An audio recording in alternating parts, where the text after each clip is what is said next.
Ô, minha gente, boa noite. Boa noite a todos e a todas. É com alegria que a gente está aqui mais uma vez para estudarmos juntos a palavra do Senhor. E hoje nós vamos fazer um teste. Nós vamos gravar ao vivo e depois é que a gente vai mandar o link para a turma assistir. Então vamos ver o que é que vai dar aqui hoje. Então, por favor, se tiver alguma coisa equivocada, depois vocês me falem ou no chat, ou no WhatsApp, ou qualquer coisa dessa natureza. Beleza, gente?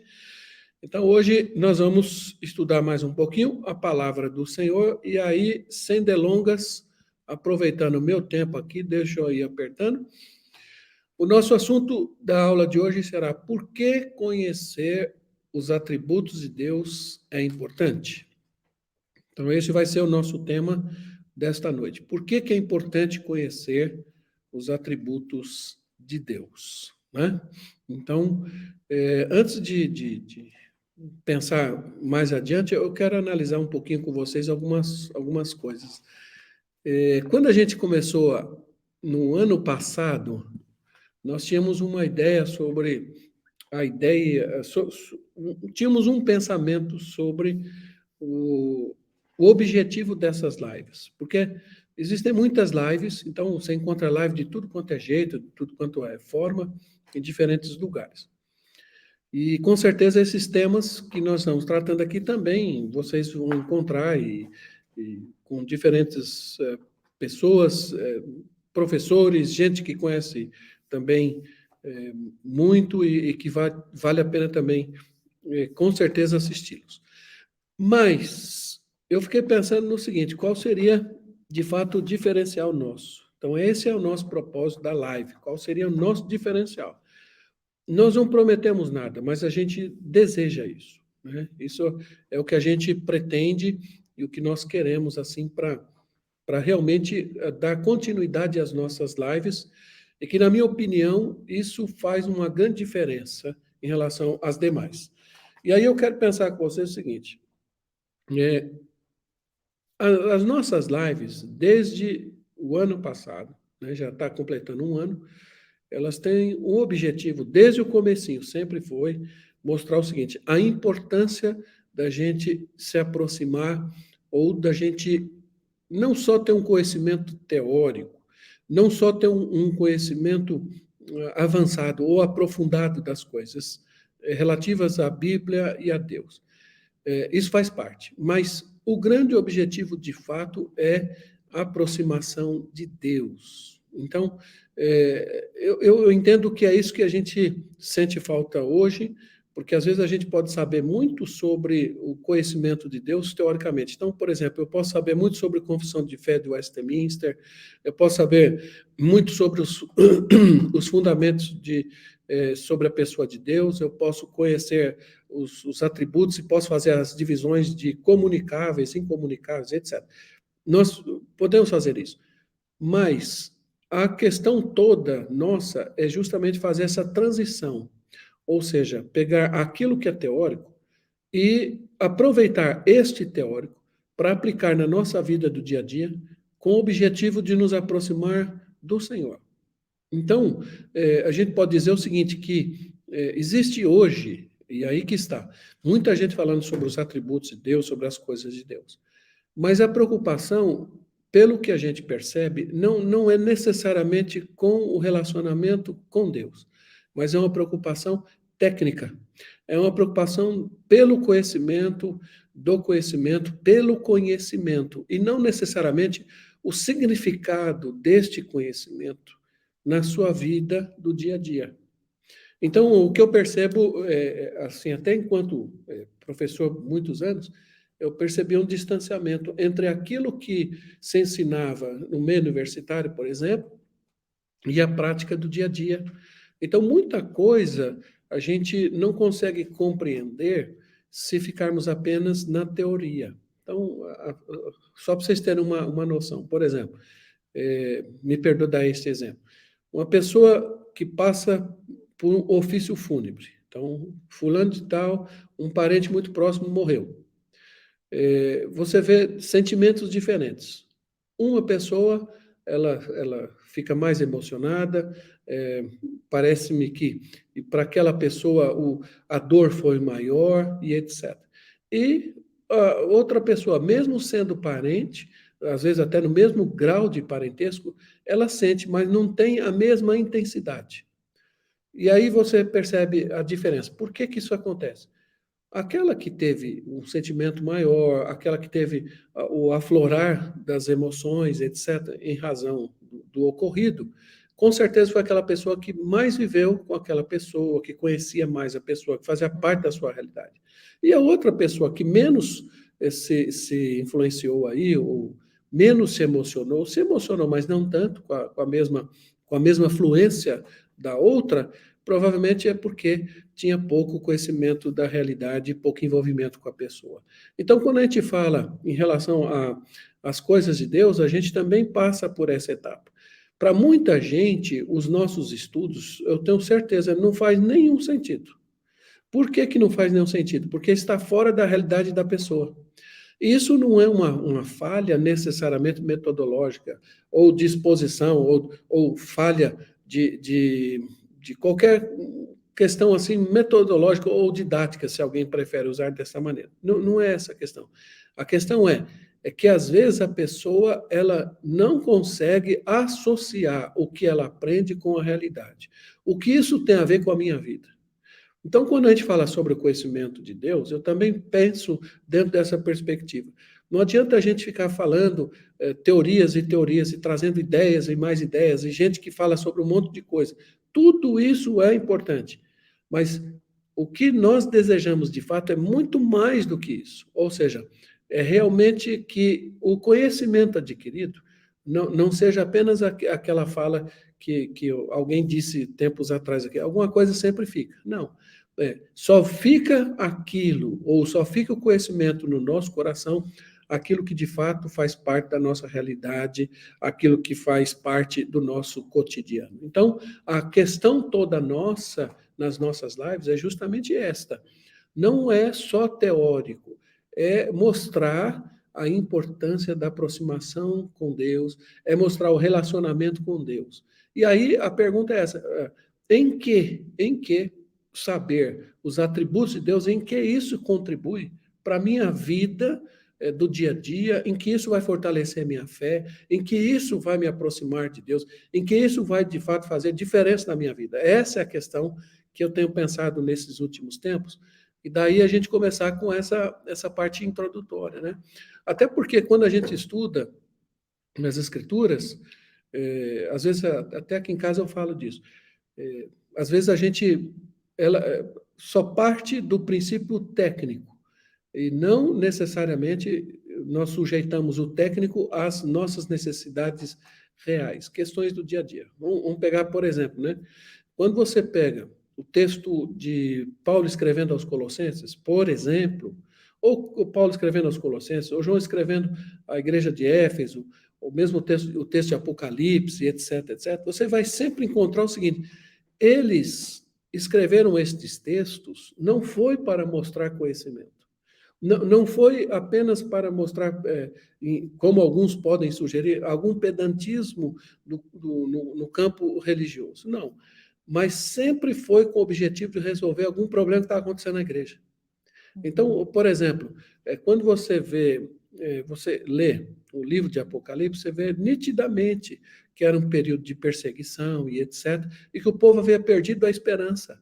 Então, João, quando escreve Apocalipse, e aí que tem todo aquele imaginário em torno do livro, achando alguns que o livro, na verdade, ele traz um viés ruim, negativo. Ao contrário, ele mostra que haveria ou haverão problemas, dificuldades grandes, mas no final de todas as coisas, a esperança de que haveria um novo céu e uma nova terra. Então veja que ele parte sempre do princípio da esperança, ou seja, para animar aquelas pessoas que estavam desanimadas. Quando você vê, por exemplo, o Evangelho de João, mesmo João escrevendo, por que ele começa falando sobre a pessoa de Cristo logo no primeiro capítulo?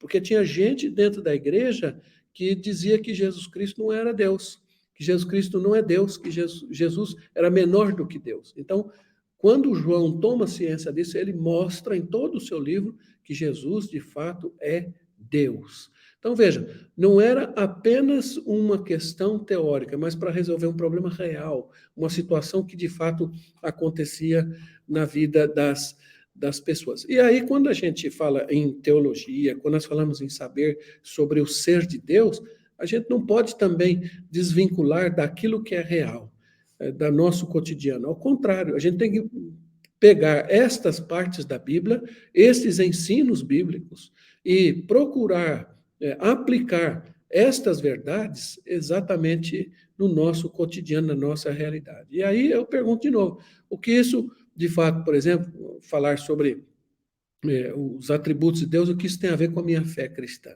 né? Então, é interessante a gente pensar nessa perspectiva. Também eu quero destacar aqui uma questão que eu tenho pensado, essa diferença do cristão verdadeiro e do cristão religioso, ou do religioso cristão, aí vocês podem alterar, não tem dificuldade. Por exemplo, o religioso, você estuda ciências da religião, necessariamente, ciências da religião não tem a ver com fé. Ciências da religião tem a ver com o fenômeno religioso. Ou seja, quando nós falamos em uma pessoa religiosa, essa pessoa ela pode crer, ela pode até conhecer, até com certa profundidade, e às vezes até mais do que um cristão verdadeiro, com profundidade, as articulações do texto bíblico, as preposições, as conjunções, os detalhes do texto bíblico. Mas necessariamente, no religioso, ela pode conhecer todas essas coisas, mas isso não impacta na sua vida.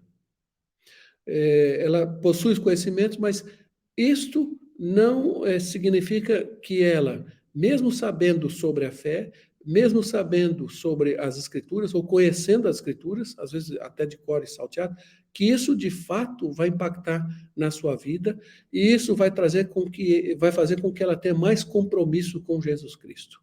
Né? Então, existem muitas situações hoje também que, quando a gente fala sobre estudar Deus, tem muita gente que estuda sob o viés da religião, ou seja, eu conheço, mas isso não impacta na minha vida. Eu posso saber muita coisa sobre Deus, mas isso não muda as atitudes e os meus pensamentos. Eu não tenho nenhum compromisso necessariamente com a fé que eu, inclusive, aprendo na própria Escritura. Então, vejam só que a gente também vive esse momento. Alguns exemplos de gente religiosa. Então, eu pego aqui, até para vocês terem uma ideia, deixe-me ver aqui se eu consigo. Os fariseus, né? Os fariseus e saduceus. Eu só quero aumentar essa tela. Eu só quero aumentar essa telinha aqui. Olha lá, os fariseus e saduceus. Então, por exemplo, se eu pegar o texto de Mateus 23, eu vou lendo aqui um pouco, e a gente, só para não dizer que eu estou inventando as palavras, porque é o que o texto fala, só para vocês terem uma noção de gente que conhece a Bíblia, conhece as Escrituras, mas que necessariamente não tem o compromisso com aquilo que ela conhece em relação à mudança de vida, transformação das atitudes, etc. Aí eu pego os fariseus e saduceus. Vou ficar meio de ladinho aqui. Capítulo 23, o versículo 3, por exemplo, né? Jesus faz a censura aos escribas e fariseus. E no versículo 3 ele diz assim, olha, Mateus 23, 3, fazei e guardai, pois tudo quanto eles vos disserem, fazei e guardai, pois tudo quanto eles vos disserem, porém não os imiteis nas suas obras. Jesus está dizendo isso de quem? Dos escribas e fariseus. Olha o versículo 2 aí. Na cadeira de Moisés se assentaram os escribas e os fariseus. Aí Jesus diz, fazei e guardai tudo o que eles vos dizem, porém não os imiteis nas suas obras, porque dizem e não fazem. Olha bem que eles eram conhecedores, Jesus reconhece a importância deles, quando diz sobre Moisés, quer dizer, eles conheciam sobre as escrituras, do jeito deles, mas conheciam as escrituras, né? Mas, por outro lado, Jesus censura e diz assim, não imite essa turma, porque eles dizem e não fazem, né? Então, o que é que a gente vai encontrar aqui dentro dessa dessa ideia. Deixe-me ver aqui nesse texto. Então, primeira coisa, eles praticam as obras. Se você olhar o versículo 5, diz aqui, ó, versículo 5 do Mateus 23, 5. Praticam, porém, todas as suas obras com o fim de serem vistos dos homens. Olha aí. Quer dizer, eles eram conhecedores, mas qual era o objetivo deles? Então, você vê que tem muita gente hoje que se diz cristã, mas é religiosa. Aquela pessoa que, de fato, não tem nenhum compromisso com a fé, mas que é conhecedor desta fé intelectualmente, né? Aí você observa o seguinte, versículo 6, amam o primeiro lugar nos banquetes e as primeiras cadeiras nas sinagogas. Sempre isso aí, ou outro religioso. Esse primeiro lugar pode ser não só numa questão de festa, mas pode ser na própria liderança, querendo ser sempre um pastor, querendo ser um presbítero, um diácono. Eu não sei como que é o sistema de governo aí de cada um, mas sempre aquelas pessoas que gostam de estar à frente, né? E porque gostam das evidências. É isso que Jesus Cristo faz a crítica a eles, né? Eles, versículo 7, gostam das saudações nas praças e serem chamados de mestres pelos homens. Então, você vai observando que Jesus Cristo ele faz uma severa crítica àqueles homens. Por quê? Eles eram conhecedores, mas, na verdade, eles não tinham compromisso com aquilo que eles sabiam. É o que acontece muitas vezes hoje também, se a gente fizer uma análise. Muitas vezes a gente conhece os fundamentos das Escrituras, conhecemos os fundamentos da boa teologia, conhecemos os fundamentos, como alguns preferem, da fé reformada, né? Mas não tem um compromisso em termos de vivenciar aquela fé. Ao contrário, acabam praticando outras coisas que estão aquém daquilo que o Senhor Deus nos exige na sua própria palavra. Tá? Então, aí a gente encontra essa discussão. Além disso, vocês vejam, por exemplo, que esses escribas e fariseus, etc., esses religiosos, eles ainda têm um ponto significativo que eu achei muito legal, ainda que triste. Por exemplo, lá no Evangelho de João, no capítulo 12, depois da ressurreição de Lázaro, né, até a música da Aline Barros, mas olha bem a que cúmulo chega a pessoa a ser religiosa, mas não ter um compromisso com a fé verdadeira. Capítulo 12 de João, o Evangelho, versículos 9 até 11, diz assim, soube numerosa multidão dos judeus que Jesus estava ali. E lá foram não só por causa dele, mas também para verem Lázaro, a quem ele ressuscitara dentre os mortos. Olha a atitude dos principais sacerdotes. Nós estamos falando de gente que conhecia as Escrituras. Mas os principais sacerdotes resolveram matar também Lázaro, porque muitos dos judeus, por causa dele, voltavam crendo em Jesus. Então, olha um texto curioso que mostra até que ponto a pessoa, às vezes, ela se reveste da religiosidade, né, conhece, mas ela não vive a fé que deveria viver conforme aquilo que ela mesma sabe. Se a gente pegar o texto de Atos, achei curioso esse texto também, vai ser uma reflexão para nós no outro momento. Atos 17, Paulo ele está em Tessalônica, então, capítulo 17 de Atos.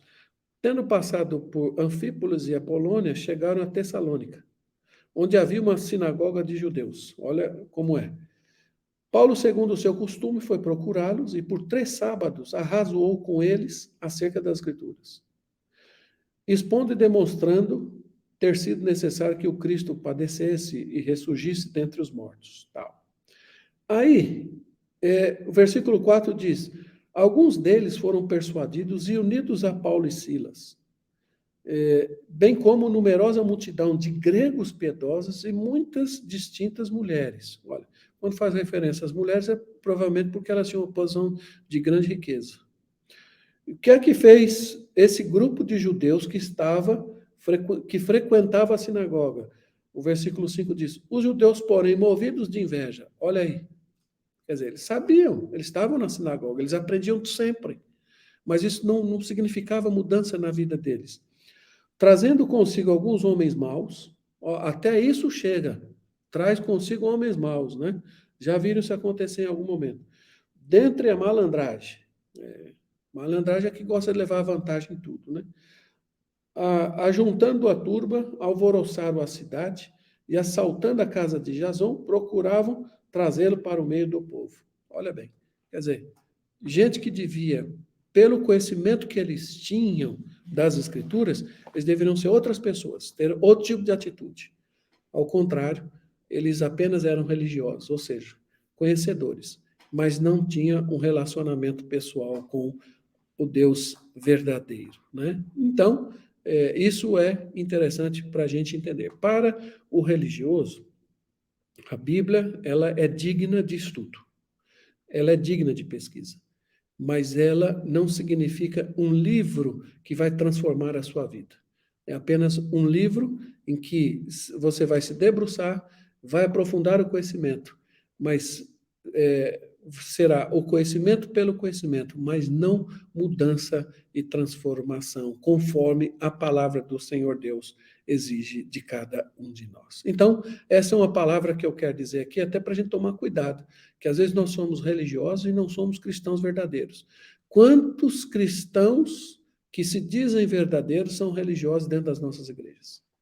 Gente que deveria estar demonstrando outras coisas, gente que deveria estar vivenciando outras realidades, mas que ainda buscam os primeiros lugares, gostam de ser saudados como os grandes mestres, e nas situações que eles são contrariados, inclusive resolvem matar as pessoas como tentaram matar Lázaro, que havia ressuscitado, que havia sido ressuscitado por Jesus, né? E além disso, gostam de ser vistos pelas pessoas. É aquela situação de que muitas vezes nós somos religiosos, ou seja, a gente gosta da aparência, de que as pessoas digam, ali está um cristão. É por isso que eu tenho muito cuidado com essa palavra testemunho. Você precisa dar testemunho, precisa dar testemunho. Porque às vezes nós forjamos os testemunhos, às vezes nós queremos forçar o testemunho verdadeiro, né, para mostrar às outras pessoas que nós somos diferentes. Não. O que a gente precisa fazer é seguir a Jesus Cristo. Até porque, se for seguir a ideia de testemunho, Jesus Cristo foi pregado numa cruz e foi pregado como ladrão. E para muitos, ele ainda é ladrão. Então, onde é que fica o testemunho? Então, o nosso testemunho, na verdade, não tem de ser preocupação com o ser humano, nós temos de viver a nossa vida com Deus. O testemunho, ele vai acontecer conforme o Senhor vai mudando e transformando a nossa vida. Então, esse é um ponto que eu quero deixar aqui para vocês. Muita gente religiosa, mas que não tem a ver com a fé verdadeira. E aí, em relação também ao que nós estamos estudando, muita gente que conhece muito sobre os atributos, mas o que é que isso tem a ver com a minha vida cristã? O que é que realmente vale a pena? E daí a preocupação que eu vou gastar alguns minutos aqui para mostrar para vocês. Uma preocupação assim, em mostrar que os atributos de Deus, e tudo que a gente está estudando aqui nestas lives, nós devemos ter uma compreensão. Não é o objetivo do conhecimento, mas é ter o conhecimento, mas principalmente o fortalecimento da nossa fé e o nosso relacionamento com o Senhor. E aí, quando eu estudo sobre os atributos, eu falo, em que isso vai me ajudar? E aí eu quero ler com vocês algumas questões. Nós estudamos já há alguns dias sobre a imutabilidade de Deus. E em que saber que Deus não muda, que Deus é imutável, em que isso fortalece a minha fé, em que isso abençoa a minha vida, em que isso realmente me faz cada dia mais ser um cristão verdadeiro. E aí eu quero ler com vocês um texto, começar por ele, que é o texto que Deus colocou no meu coração para a gente não debater, porque infelizmente esses temas não propiciam o debate, mas pelo menos quero pensar com vocês. Olha aí, em que saber o atributo de Deus, que Deus não muda, em que isso fortalece a minha fé? Hebreus capítulo 6 versículo 13 até o 20. Bom, vou ler rapidissimamente aqui, sem muita delonga. Pois quando Deus fez a promessa a Abraão, visto que não tinha ninguém superior por quem jurar, jurou por si mesmo, dizendo: certamente te abençoarei e te multiplicarei. E assim, depois de esperar com paciência, obteve Abraão a promessa. Pois os homens juram pelo que lhes é superior, e o juramento, servindo de garantia para eles, é o fim de toda contenda. Por isso, Deus, quando quis mostrar mais firmemente aos herdeiros da promessa a imutabilidade, olha a palavra aí, imutabilidade do seu propósito, se interpôs com juramento, para que, mediante duas coisas imutáveis, olha a palavra de novo, nas quais é impossível que Deus minta, forte alento tenhamos nós que já corremos para o refúgio, a fim de lançar mão da esperança proposta. Eu vou parar aqui no 18, senão vai tomar muito tempo, mas vocês leiam até o versículo 20. Quero fazer algumas observações neste texto, em que isso nos fortalece a fé. Os assuntos do texto. Então, eu separei lá em duas partes. Claro que você pode detalhar outros assuntos, mas esses são os principais. Primeiro, o que é que está acontecendo no texto? Uma promessa de Deus a Abraão. Então, essa é a primeira parte. Olha o versículo 14, o que é que diz? Certamente te abençoarei e te multiplicarei. Então, um dos assuntos do texto é a promessa a Abraão. Qual é a promessa? Eu vou te abençoar e vou multiplicar você, tá? Vou multiplicar a sua descendência. E segundo assunto desse mesmo texto é o que está no versículo 13. Olha lá. Quando Deus fez a promessa a Abraão, visto que não tinha ninguém superior por quem jurar, jurou por si mesmo. Então você tem dois assuntos importantes aí. O primeiro é a promessa, eu vou abençoar você, vou multiplicar a sua descendência. E o segundo, o juramento de Deus.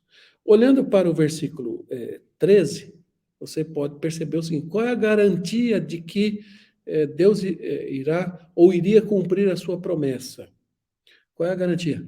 O versículo 13, no finalzinho, diz assim: visto que não tinha ninguém superior por quem jurar, jurou por si mesmo. Ou seja, quem que é a garantia de que iria cumprir aquela promessa? O próprio Deus. Então, você observa aqui esses detalhezinhos. Uma promessa, né? E você tem um juramento com uma garantia. Quem que é a garantia? O próprio Deus.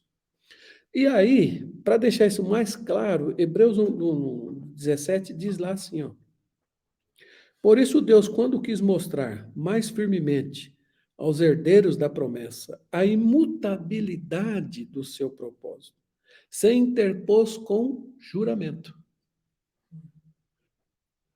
Veja só, esse interpôs, Deus se fez como o próprio fiador do juramento.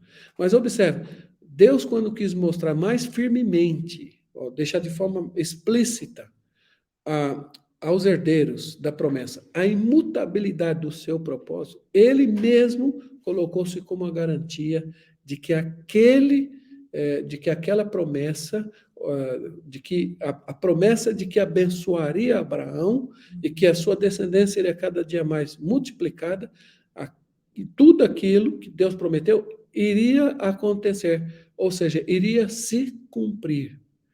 E aí você vê no versículo 18 uma coisa interessante.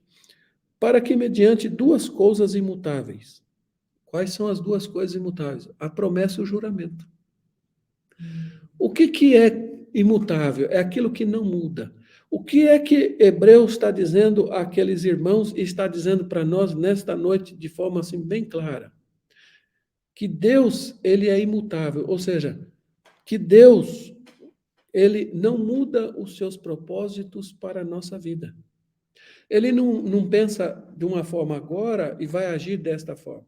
E daqui a 10 minutos ele age totalmente diferente. Não, Deus não muda. Ou seja, aquilo que Deus estabeleceu para a minha vida, aquilo que Deus estabeleceu para a sua vida, aquilo que ele estabeleceu para o povo dele, o que é que a gente tem de fazer? Confiar no Senhor, e pode acreditar que isso vai se cumprir. Por quê? Porque Deus não muda. Olha bem como isso é uma forma da gente, inclusive, olhar para o nosso coração e pensar assim, olha, Deus vai cumprir os seus propósitos na nossa vida.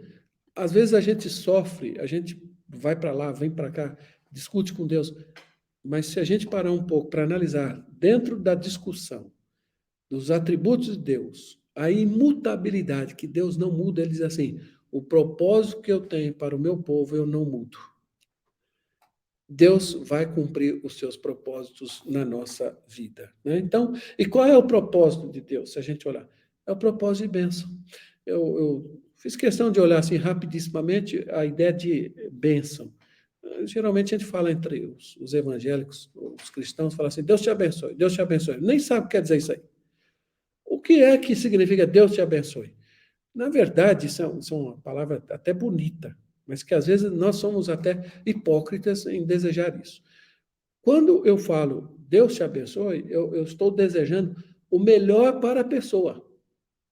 Eu estou desejando aquilo que há de melhor na minha compreensão para a pessoa, que é o quê? O próprio Deus. Então, que Deus te abençoe. É como se eu dissesse que Deus jamais deixe de fazer o bem a você.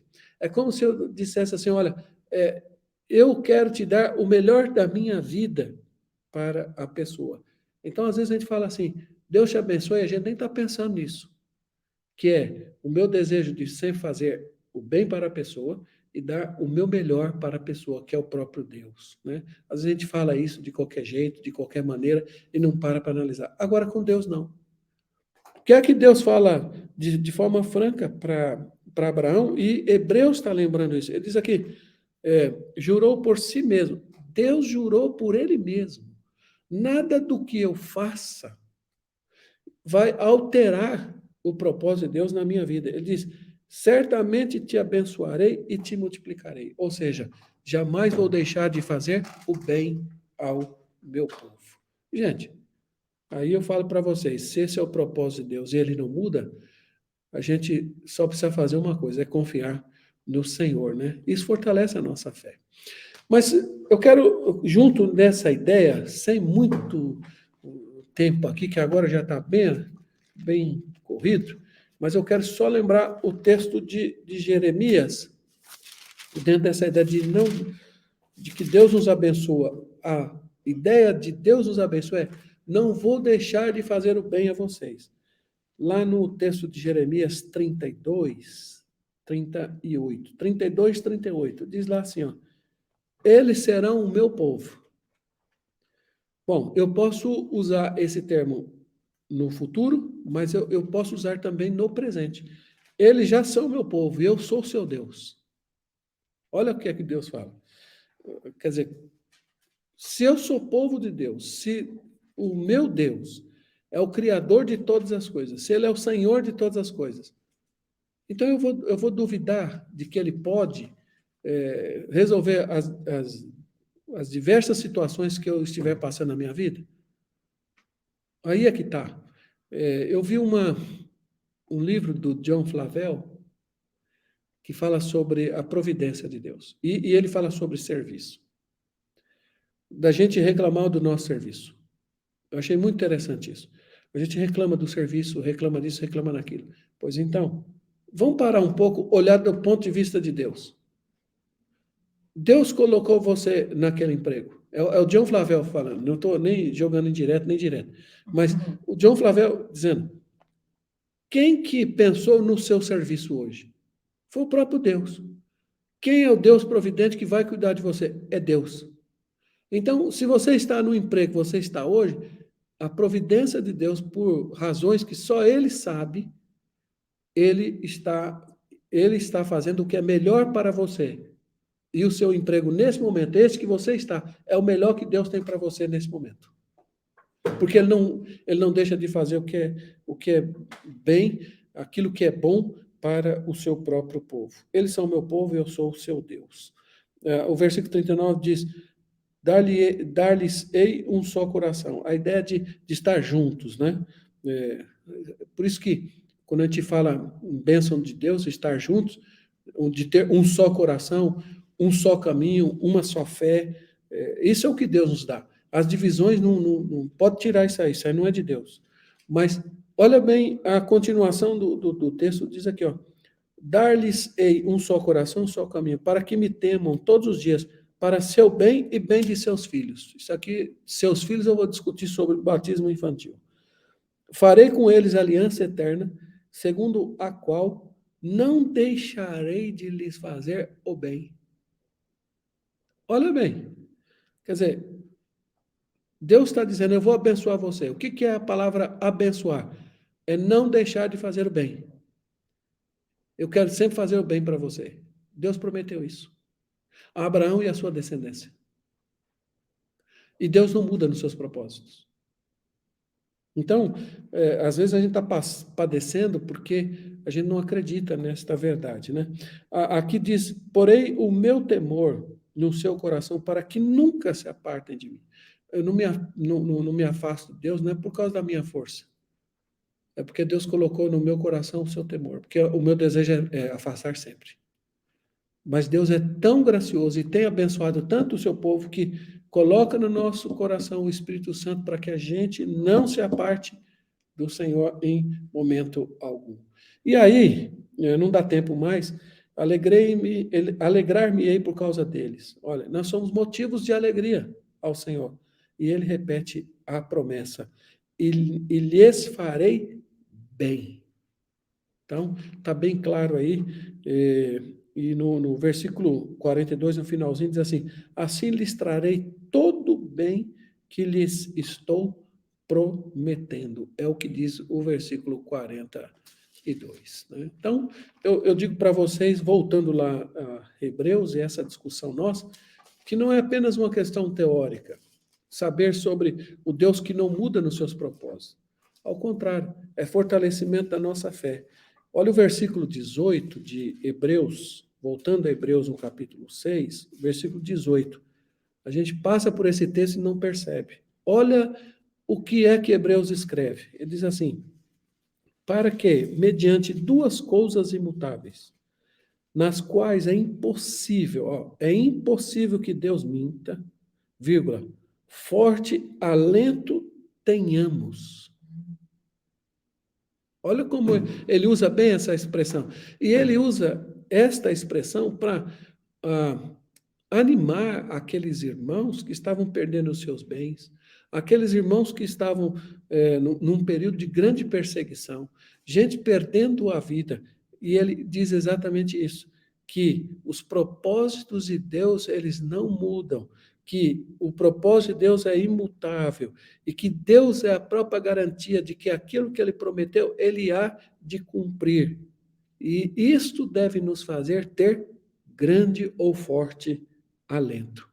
Ainda que passemos por alguns momentos, algumas lutas, algumas batalhas, mas a gente precisa lembrar de que Deus é imutável, que os propósitos do Senhor não são alterados e que Ele é a própria garantia. O versículo 15 nos dá uma pista muito legal, que eu quero deixar aqui para vocês. E assim, depois de esperar com paciência, obteve Abraão a promessa. Ou seja, notem bem que às vezes a gente não tem a esperança junto com a paciência. A gente quer resolver as coisas no momento.